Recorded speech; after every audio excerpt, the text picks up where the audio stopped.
இறங்கி இருக்காரு.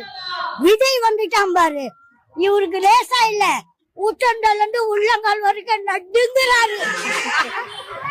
எப்படிங்கிறாரு? நடுங்குது. எங்க ஒரே குளிரு, பயம். எப்ப பாரு விஜய விமர்சிக்கிறதுக்கு இவருக்கு என்ன அருகதை தகுதி இருக்கு? அவன் வரான் வரல, உனக்கு அது தேவையில்லை. இப்ப நான் கூட நாளைக்கு எங்க வேணாலும் வரலாம். வசதி வாய்ப்பு அது அப்பாற்பட்டது.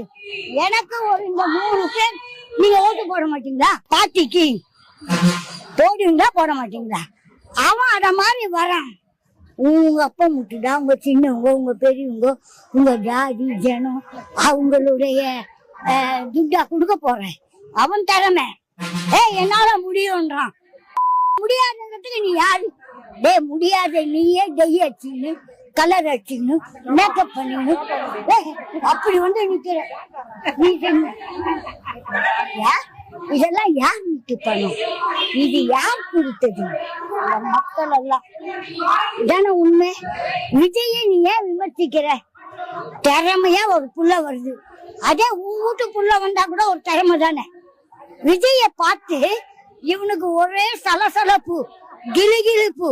விஜய் நினைச்சாலுமே நைட் இவர் தூங்க மாட்டாரு. இவங்க குடும்பம் விஜய் என்னைக்கு வந்தாரோ அதுல இருந்து இவங்க தூங்கல. விஜய் நல்லா தூங்கலாம், விஜய் நல்லா நடக்குது.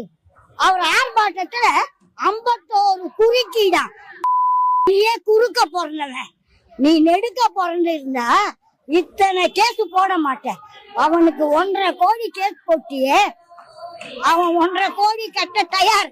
ஆனா நீ எத்தனை கோடி தின்ன அதுக்கெல்லாம் கணக்கு இருக்கான்னா உனக்கு, உங்க அப்பனுக்கு, உங்க சித்தப்பனுக்கு, உங்க தம்பிங்களுக்கு, உங்க மொத்த பேர்கிட்ட இருக்கிற கணக்கை நீங்க ஒரு நாளாவது காட்டி இருப்பீங்களா?